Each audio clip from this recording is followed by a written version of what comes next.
Сол Құдай патшалық туралы керемет осы Матай керемет келтіріп айтады. Негізі бәрі осы Құдай патшалығы туралы жақсы түсіну үшін құнарлы топырақ өте маңызды екенін көрсетеді. Тек жай ғана мейірімділік, жай ғана қайырымдылық емес. Ол осы Исаның айтқан сөзіне деген адамның жүрегі. Ол оның Исаның айтқан сөзін қабылдай ма, қабылдамай ма? Мысалы, кейбір адамдар мейірімді болады. Ол не үшін мейірімді? Мысалы, атеистердің арасында да мейірімділер болады. Агностиктердің арасында да қайырымдылар болады. Бірақ біздің мейірімділік неге негізделген? Біздің мейірімділік жаңа ол Исаның айтқан сөзіне, немесе біздің оның соңынан ергенімізден біз мейірімді болуымыз керек. Иса осы хабарын айтады. Содан кейін ол айқышқа керіліп өледі, содан кейін 3 күннен кейін қайта тіріледі. Оның 3 күннен кейін тірілгенін көргеннен кейін шәкірттері бұл шын мәнінде де Құдай жіберген Мәсіх екен деп осы хабарды жер жүзіне тарата бастайды. Біз қандай жеміс береміз? Біз қауым ретінде біздің қоғамға әкелетін жағымды пайдамыз қандай, біздің жағымды әсеріміз қандай? Осы сенуші бауырластардың мысалы репцентрлері болады, жаңағы наркотикке немесе араққа тәуелді адамдарға олар көмектеседі. Жаңағы гуманитарный көмек береді. Немесе ана бір ауылда, алыс ауылдарда бір су жоқ болса, оларды құдық қазып, жаңағы су береді деген сияқты мысалы. Сондай нәрсе Африкада көп істелген. Африкадағы басты мәселе су ғой. Соны мәсіхшілер көп шешкен.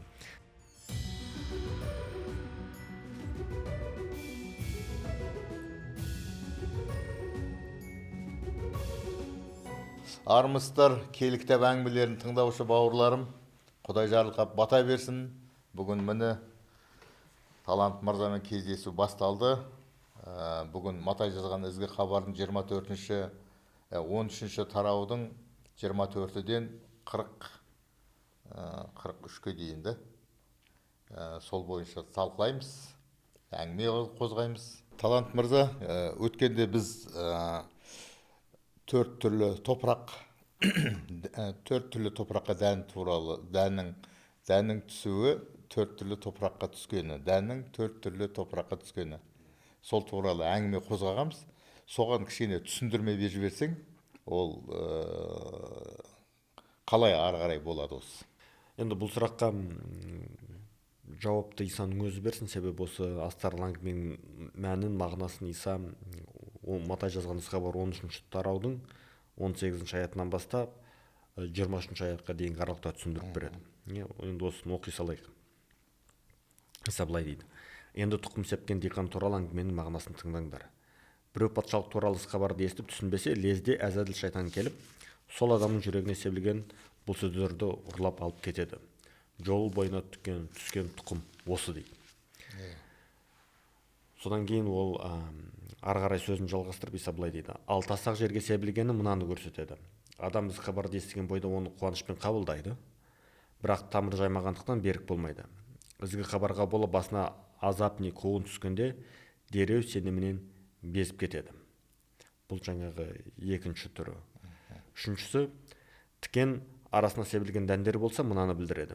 Біреу ізгі хабарды естиді, алайда бұл дүниелік тұрмыс қамын ойлап абарышып, байлық қалданады. Осылайша ізгі хабар ескерусіз қалып, өнім бермейді. Және соңғысы, құнарлы топырақ. Ал құнарлы топыраққа себілген тұқым болса, мынаны бейнелейді. Адам ізгі хабарды тыңдап, түсініп, өнімді болады. Ол 160 немесе 30 еседен өнім береді дейді. Енді бұл жерде ең бірінші айта кететін нәрсе, кейде біз бүйтіп ойлап қалуымыз мүмкін. Мысалы, ана жерде 4 мүшек жаңағы тұқым болды. Соның диқан алды да біреуін жолың шетіне тастады, екіншісін тастақ жерге, үшіншісін арамшөптің арасына, төртіншісін барып жаңағы құнарлы топыраққа септі деген ой қалыптасып қалуы мүмкін. Енді мен өзім мынандай ауыл шаруашылығымен айналысқан жоқпын, бірақ дегенмен ешкім өйтіп істейді деп ойламаймын. Жоқ, олай істемейді ғой. Оны сепкенде мен кезінде жас кезімізде еккеміз ғой, жүгері, бидай еккеміз. Сонда саусағыңа аласың да, сосын былай шашасын егіндегі жерге. Сонда жаңағы дән, әртүрлі дән әр жерге түседі. Біреу жолдың жолына түсіп қалады, бір тікенге түсіп қалады, біреу топырағы жұқаға түсіп кетеді, біреу құнарлы жерге түседі. Енді құнарлы жерге көбірек себесің ғой енді, бірақ бәрібір шашылады да сол. Сіздің айтқаныңызбен өте қатты келісемін. Бұл жердегі диқанның мақсаты ешқашан жаңағы жерге себу емес. Құнарлы жер. Құнарлы жер диқанның мақсаты. өйткені өнім алу керек қой. Әрине оған өнім алу керек. Сондықтан бұл жерде мәселе жаңағы әрине себілген тұқым ол жақсы тұқым. Бұл бір тұқым жаңағы бәрі жерге себілген тұқым. Бірақ анау мәселе құнарлы топырақта болып тұр ғой. Топырақ қандай топырақта? Ол жаңағы адамның жүрегі осы Құдайдың сөзіне байланысты. Ол құнарлы топырақ па, ол тастақ жер ме, ол жаңағы арам шөп па, ол жол бойына түскен ба. Енді солай деп ойлаймыз. Енді мына жерде мысалы патшалық туралы ізгі хабарды естіп түсінбесе, лезде әзәзіл шайтан келіп, сол адам жүрегіне себілген бұл сөздерді ұрлап алып кетеді дейді. Енді шынында да солай ғой. Мысалы сіз біреуге ізгі хабар айттыңыз дейік, немесе Құдай сөз туралы сөйлестіңіз дейік. Ол естиді, бірақ оның әлі ойланатын уақыты болған жоқ, немесе оған дұрыстап үңіліп қарайтын, көңіл аударатын мүмкіндігі болмай қалады да, оның көңілі басқа жаққа ауып кетеді. Жаңағы шайтан келіп оны бірден ұрлап алады дейді. Немесе екіншісі тастақ жерге себілгені мынаны көрсетеді дейді Иса. Адам хабарды естіп, бойда оны қуанышпен қабылдайды, бірақ тамыры жаймағандықтан берік болмайды. Сосын ізгі хабарға бола басына азап не қуғын түскенде дереу сенімінен безіп кетеді дейді. Енді бұндай да жағдайлар көп қой. Мысалы біздің ортада, біздің тұрып жатқан аймақта осы қазақтардың арасында мәсіхші болу ол бір оғаш көрінеді, оғаш естіледі. Енді бізге адамдар енді біздің қазақтардың мәсіхші болғанын мәсіхші емес қазақтар қаламайды. Сондықтан мысалы кейбір арамыздағы бауырластар осы сондай қысымға немесе қудалауға төзбей содан бас тартып кетуі мүмкін. Енді ондай нәрсе мысалы осы Иса уағыз айтқан кезде, хабар таратып жүрген кезде сол кезде де болған. Енді ол кездегі мысалы діни басшылар немесе осы адамды діни жолда жетелеушілер ол негізінен парызшылдар, жаңағы садукейлер, жаңағы фарисей деген парызшылдар ғой. Солар болған. Енді Исаның айтып тұрғаны олардікінен бөлек, немесе олардікіне кішкене аздап қайшы келеді. Сондықтан оларға да мысалы жаңағы қоғамнан қысым түседі, немесе Исаның соңынан ерген үшін кейінірек біз оқимыз, адамдарды қатты қудалайды. Соған төзбей, сол сенімнен бас тартып кеткендер болады. Ал немесе кейде енді қудалау деген былай да болуы мүмкін ғой. Жаңағы алайда бұл дүниелік тұрмыс қамын ойлап, абыржып, байлық қалданады дейді. Енді кейде солай болады ғой, қатты жұмыс басты болып, немесе адам қатты жаңағы бизнеске қатты соған ішіне кіріп кеткен кезде, мысалы кел кітапқа, дұға етуге, қауымға баруға, бауырластармен қарым-қатынасты, уақыт таппай қалады, немесе енді уақыт бар ғой негізі. Уақытын ол басқа нәрсеге жұмсайды да. Уақыт жоқ емес. Бәрімізге бірдей уақыт берілген ғой. Мысалы біреуде жаңағы кел кітап оқуға, сондай дұға етуге уақыт болып тұрып, екінші адамға болмай қалады деген, енді бәрімізге 24 сағат берілген суткасынан. Иса соны осылар түсіндіріп жатыр да, ал құнарлы топыраққа себілген тұқым ол жаңағы адам осыны қабылдайды, ол терең тамыр жаяды, және оның жеміс беріледі. Бұл деген тек қана ол себіліп қалып қалмайды ғой жерде, мына жерде 100 есе, 60 есе, немесе 30 есе жеміс беріледі, немесе одан өнім береді дейді. Яғни Исаның айтылған сөзі немесе оның жаңағы жеткізген ізгі хабар ешқашан жеміссіз қалмайды. Және диқанның іздейтіні ол құнарлы топырақ. Бұл бір. Ал екіншіден жаңағы оған деген қарсылық немесе оған қарсы тұрушы күш ол әртүрлі әдіс тәсілдерді қолданады. Ол қудалау болуы мүмкін, ол адамды байлықпен алдау мүмкін, ол керісінше адамды кедейлікпен алдау мүмкін. Осы жаңағы не болмасын, қандай нәрсе болмасын, егер адамның көңілін осы Исаның ізгі хабарынан бөлек нәрсеге аулап, немесе оның көңілін бұрып жіберу болса, оның бәрі жаңағы Құдайға қарсы нәрсе. Негіз бұл жерде 4 түрлі топырақ емес, 2 түрлі топырақ деп айту керек. Біреу құнарлы топырақ, оның қалған бәрі. Құнарлы емес бәрі. Мен ойлаймын, ол жерде бір мысалдап келтіргенді дұрыс деп ойлаймын. Өйткені әртүрлі адамдардың бір мінезі, қылқы сондай көрінетін сияқты. Ана қалған үшеуінде ше. Енді дұрыс қой, әртүрлі себептерге бола адамдар жаңағы Исадан бас тартады. Ол қудалау да болуы мүмкін, ол қиындық болуы мүмкін, ол керісінше жаңағы жеңіл-желпі қабылдау болуы мүмкін. Не болмаса да Исаға қарсының бәрі жаңағы дұрыс емес. Сол Құдай патшалық туралы керемет, осы Матай керемет келтіріп айтады. негізі бәрі осы Құдай патшалығы туралы жақсы түсіну үшін құнарлы топырақ өте маңызды екенін көрсетеді. Сол құнарлы топырақ деген ол біздің жүрегіміз деп айтсақ бола ма? Енді әрине ол деген метафора ғой, мысалы құнарлы топырақ деген біздің кәдімгі жай топырақ емес қой, ол жаңағы ауыспалы мағынада жаңағы әдеби сондай прием дейді ғой, немесе әдіс жаңағы адамдарға түсінікті болу үшін ол жаңағы мысал арқылы түсіндіріп жатыр. Әрине бұл жерде құнарлы топырақ деген ол адамның жан дүниесін, оның жүрегін білдіреді. Мейірімділікке, сүйіспеншілікке, сондай толған жүректерге Құдай бір жұмыс істейтін сияқты ғой да осы жерде. Иә, енді мына жерде тағы айта кететін нәрсе ол деген тек жай ғана мейірімділік, жай ғана қайырымдылық емес. Ол осы Исаның айтқан сөзіне деген адамның жүрегі. Ол оның Исаның айтқан сөзін қабылдай ма, қабылдамай ма? Мысалы, кейбір адамдар мейірімді болады. Ол не үшін мейірімді? Мысалы, атеистердің арасында да мейірімділер болады. Агностиктердің арасында да қайырымдылар болады. Бірақ біздің мейірімділік неге негізделген? Соған байланысты. Біздің мейірімділік жаңа ол Исаның айтқан сөзіне, немесе біздің оның соңынан ергенімізден біз мейірімді болуымыз керек. Аумин. Жарайды, біз енді ары қарай кетейік. Матай жазған ізгі хабардың 24-тен 43-ке дейін. Осы жерде бір мысалдар келтірген тұқым себу туралы. Тағы да осы жерде тұқым себу туралы. Бірақ тұқым сепкенде екі түрлі өз өнім шығатын сияқты осы жерде. Біреу бидай шығады, біреу бидайшық шығады. Осыларды түсіндіріп берсең, ол бидай не, бидайшық не ол? Бұл жерде негізі былай ғой, ана жерде жақсы тұқым бар. Жаңағы диқанның қалаған өсіп шықсын деген ниеттенген тұқымы бар. Бұл бір. Содан кейін жаңағы диқанның жауы бар.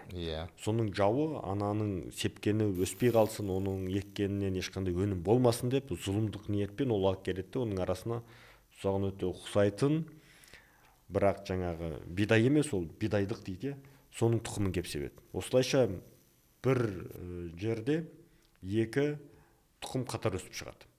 Екеуі бірдей қатар өсіп шығады, екеуі бірдей гүлдеп жаңа өнім бере бастаған кезде соның қызметшілері егіндіктің иесіне келіп, мырза, жеріңізге сепкеніңіз жақын тұқым емес пе деп сұрайды. Онда бидайды қайдан шыққан деп сұрайды. Ол мұны істеген дұшпан кісі дейді. Онда біз барып жаңағы отап тастауымызды қалайсыз ба дейді. Жаңа егіндіктің иесінің жауабы: жоқ, сендер бидайды отаймыз деп бидайды бірге жұлып тастарсыңдар. Орылғанша бірге өсе берсін. Олар орақ кезінде егін жинаушыларға өртеп жіберу үшін алдымен арам шөптерді баулап, жиып алып, ал бидайды жинап қамбаға құйыңдар деп бұйырамын дейді. Енді бұл жерде егер мысалы осы егіндікті қауым деп істесек, қауым деп қабылдасақ, және қауымның арасында, осы мәскелердің қауымның арасында әртүрлі адамдар болады. Кейбіреулер шын мәнінде Исаның соңынан ерушілер, басқалары Исаның сыртында Исаның соңынан еруші болып көрінгенімен өзінің ойымен, өзінің планымен жүреді десейші. Бірақ ол шын мәнінде ол Исаның соңынан еруші емес. Сондықтан осы туралы айтып жатыр да әңгіме. Олар бір қауымда жүреді, бірақ жүре берсін дейді. Мына жерде Исаның айтып тұрғаны ше. Немесе егіндіктің иесі екі бидай мен бидайды қатарынан өсе берсін. Мен кімнің кім екенін бәрібір білем. Ана соңғы өнім алатын кезінде, олардың кімнің кім екені анық көрінген кезде, ол өсіп шығатын кезде, жаңа өнім жинайтын кезде, сол кезде мен ажыратамын дейді. Жаңағы қойлар мен ешкілерді ажыратамын дейді ғой. Сол сияқты олар жаңағы шынымен менің шәкірттерім, шынымен менің соңымнан ерушілерді, олар бөлек болады. Ал маған қарсы тұрғандарды, немесе жаңағы шпион сияқты біздің арамызға кіріп алып жүргендерді мен олардың кім екенін көрсетіп, жаңағы олардың тағдыры бөлек болады дейсі. Енді осы мәсіхшіліктің тарихында мынандай бір біздің тарихтың, мәсіхшілік тарихында мынандай бір кезеңдері болған. Иса осы хабарын айтады, содан кейін ол айқышқа керіліп өледі, содан кейін 3 күннен кейін қайта тіріледі. Оның 3 күннен кейін тірілгенін көргеннен кейін шәкірттері бұл шын мәнінде де Құдай жіберген мәсіх екен деп осы хабарды жер жүзіне тарата бастайды. Енді ол кезде жер жүзіне әмір беріп тұрған ол Рим империясы. Рим империясы бұл сенімге бұл жолға қатты қарсы шығады, бірінші 3 ғасыр. Қатты қарсы шығады, және жаңағы масқішілерге қатты қудалау көрсетеді, оларды қырады, өлтіреді кейбіреулерін. Сондай өте үлкен қысым көрсетеді. И мына біздің заманымыздың 4 ғасырының аяғына таман 4 ғасыр кезінде масқішілердің арасынан мындай сұрақ пайда болып бастайды. Жаңағы қысым көріп, қатты қудалауға төзе алмай сенімнен бас тартып кеткен адамдарды қайтадан қауымға қабылдауға бола ма, болмай ма? Немесе сондай қатты қысым көріп, сондай қатты қудалауға төзбей бас тартып кеткен, мысалы, бағушыларды, епископтарды қайтадан қызметке тұрғызуға бола ма, болмай ма деген сұрақ болады. Себебі 325 жылы, жоқ 321 жылы, жаңағы Миланский эдикт дейді ғой, сол кезде Константин император масқішілерге қудалауды тоқтатады. Ал кейінірек осы 4 ғасырдың соңына таман масқішілік мүлдем Рим империясының мемлекеттік діні болып кетеді. Енді сол 5 ғасырға таман енді масқішілердің қазір бостандық, енді оларды ешкім қудаламайды. Бірақ қудалау жақында ғана біткендіктен сол кезде сенімнен бас тартып кеткен адамдар бар. Енді қудалау жоқ болғандықтан олар енді қайтадан қауымға келіп қосылғысы келеді, қайтадан келіп қызмет еткісі келеді. Сол кезде жаңағы дау туындайды, дау туады. Мыналарды біз қабылдаймыз ба қайтадан, әлде қабылдамаймыз ба деген. Сол жаңағы донатистер деген, олар айтады, жоқ, оларды қабылдауға болмайды дейді. Себебі олар жаңағы шын мәніндегі сенушілер емес, мына жердегі жазылғандай көріңдер ме? Кезінде бас тартып кеткен. Кезінде бас тартып кеткен, олар жаңағы тастақ жерге түскендер, олар қудалауға төзбеді, қудалауға шыдамады. Сондай сатқындар, оларды қабылдамаймыз дейді.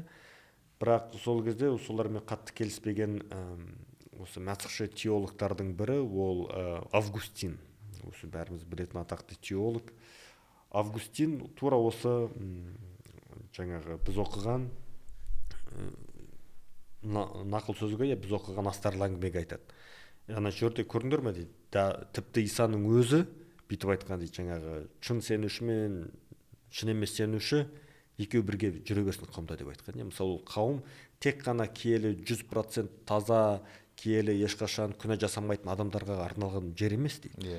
Ол керісінше күнәларына өкініп, дұрыс жолға түскісі келетіндердің жері. Мүмкін біреу осы дұрыс жолда кішкене біраз жерге барып қалған шығар, ол көбірек күнәсінен арылған шығар. Басқа біреу кішкене мүмкін ол енді сол жолдың енді ғана басында жүр. Немесе ол әлі барлық күнәсінен арыла алмаған, әлі былайша қиналып, сол күнәсімен, өзінің әлсіздіктерімен әлі күресіп жүрген адам. Сондықтан қауым дегеніміз ол күнәһарлармен жаңағы немесе біраз аздап тазарып қалғандардың екеуі бірге жүретін жер дейді. Сондықтан Августин айтады, біз жаңағы шыдамай бас тартып кеткендерді қайтадан қабылдайық дейді. Олар мүмкін осы жерде енді толығымен тазарып, немесе дұрыс жолға түсе алады дейді. Сондықтан бұл жерде жаңағы егіндік дегеніміз орып алу дегенді Иса кейінірек ол ақыр заманмен кетті. Ол ақыр заман. Сондықтан біз қазір жер бетінде отырып келе берсін, қауымда бола берсін дейді. Қауымда жүрсін, арамызда болсын дейді. Бірақ енді егер әрине оған дейінгі мысалы ол ашық түрде айтса, жоқ, бұл дұрыс емес, жоқ, мен күнәда өмір сүрем, күнәлі өмір дұрыс деп айтып тұрған адамды біз қабылдай алмаймыз.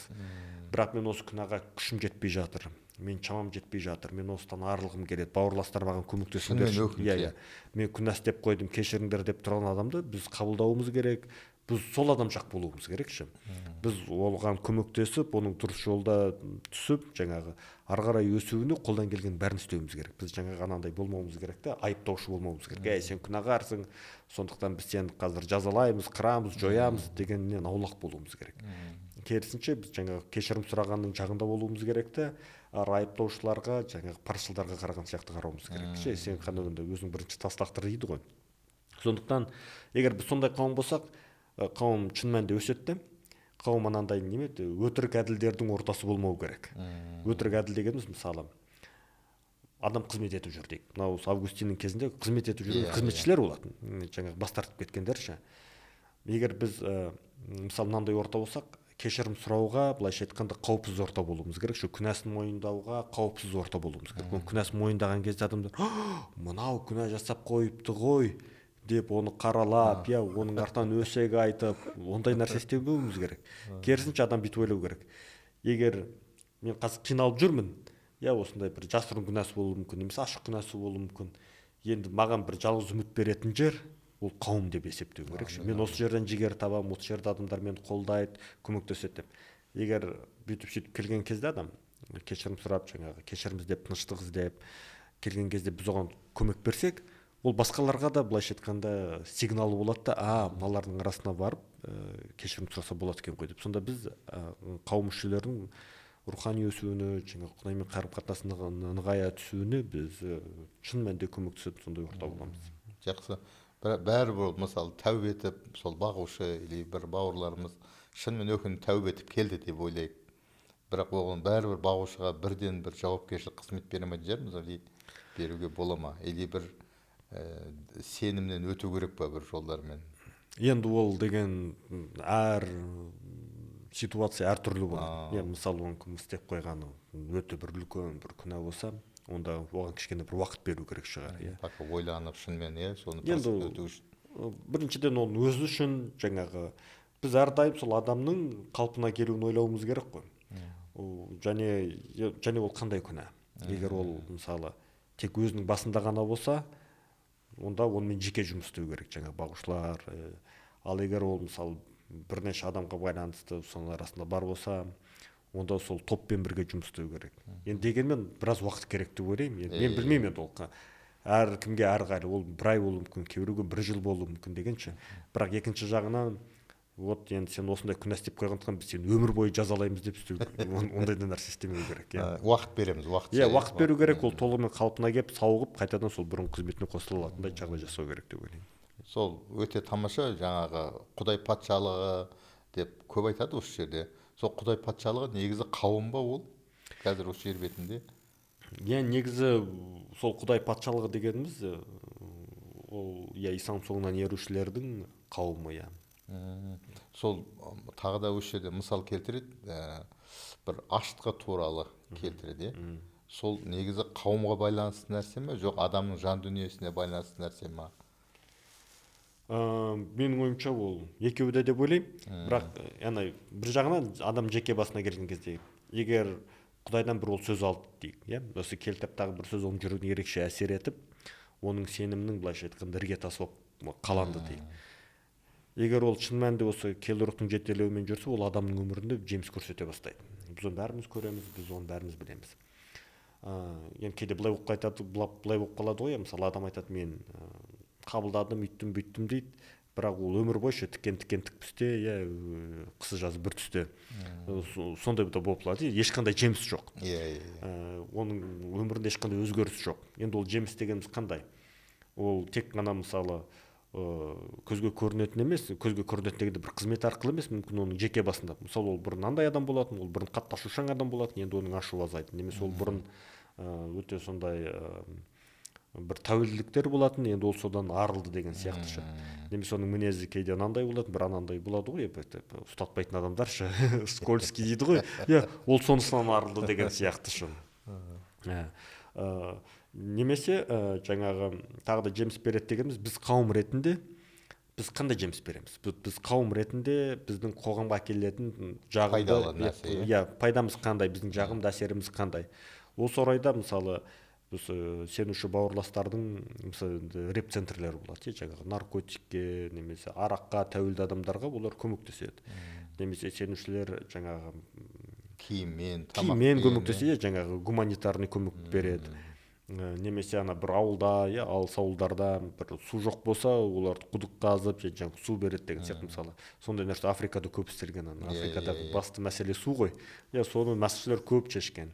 Немесе жаңағы атақты Мать Тереза Индияға барып, жаңағы қайыршы балаларға, жаңағы әке-шешесіз қалған дедомның балдарына өте қатты көмектескен. Сондай қайырымдылық іспенші, олар біздің айтқанды қабылдаса да, қабылдамаса да, біз сенуші болғандықтан, мәсіхші болғандықтан, біз оны шын жүректен осы адамның жағдайы түзеліп кетсінші деп көмектесуіміз керек. Ауырып жатқан адамға барып сыйыну, жағдайын сұрау. Тек қана сыйыну емес, егер қолдан келсе дәрі-дәрмегін апарып беріңіз. Көмек беру. Жақсы, керемет. Сол кішкене мынау менің өзім түсінгенім бойынша, мынау егіндік алқап ол бір дүниені осы жерді әлемді көрсететін білдіретін сияқты. Бұл жақсы тұқым, бұл ізгі хабар, Құдайдың патшалығы туралы жариялану, иә. Солай деп түсініп отырмын. Мына арам шөп, зұлым адамдар десем бола ма? Иә. Иә, арам шөптер. Өйткені барлық кезде жақсылық жүрген жерде жамандық обязательно болады. Жақсы адам болады, жаман адам болады деген сияқты ғой. Енді барлығы қиын нәрсе. Мысалы, біреуге бір жақсылық жасаған келеді, бірақ арт жағынан обязательно жаман сөз келеді. Мынау сол үшін істеп жатыр, мынандай істеп жатыр. Бірақ біз шынымен Құдай патшалық үшін көмек бергіміз келеді, соған жігер бергіміз келеді. Ал ол болса өзінің дініне шақырғысы келеді, ақша бергісі келеді деген сияқты сондай адамдарға сондай арам ой сөздер тастайды әрдайым. Мынау егін егуші бұл Иса деп айтсам болады. Иә, Иса. Жау, ең бірінші жау ол шайтан.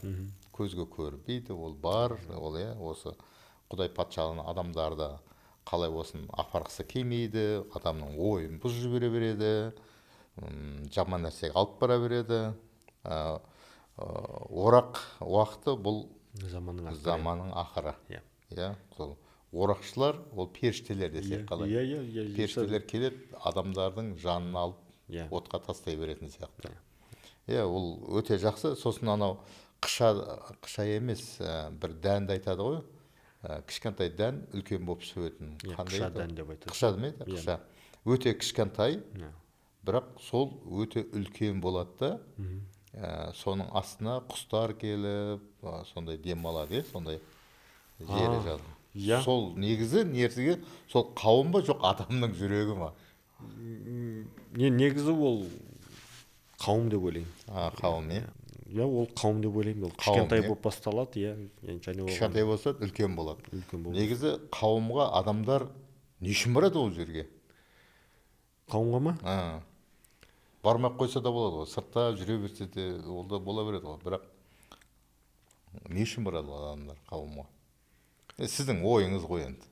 Енді себебі ең бірінші біздің жауап ол Иса айтады, 2-3 адам жиналған жерде араларында мен бармын дейді. Және еврейлерге арналған хаттың 10-шы тарау 24-25 айтады, кейбіреулер қазір мәсіхшілердің жиналысына бармай қалуды дағдыға айналдырып алған сияқты, ал сендер ондай болмаңдар деп айтады. Енді негізі біз қандай ортада жүреміз, біз сондай боламыз ғой. Біз мынандай адам деген енді ешбір қоғамсыз өмір сүре алмайды. Мысалы түрмелерде, кейде әскери ортада да жазаның бір түрі ол адамды жалғыздап қою. Бізге әрдайым басқа адам керек. Және бізге тек қана басқа адам емес, бізге өзімізге ұқсайтын басқа адам керек. Біз сияқты адам керек. Мысалы Қазақстан мемлекеті. Неге біз Қазақстан мемлекетіміз? Себебі бұл бірінші орында бұл қазақтардың елі.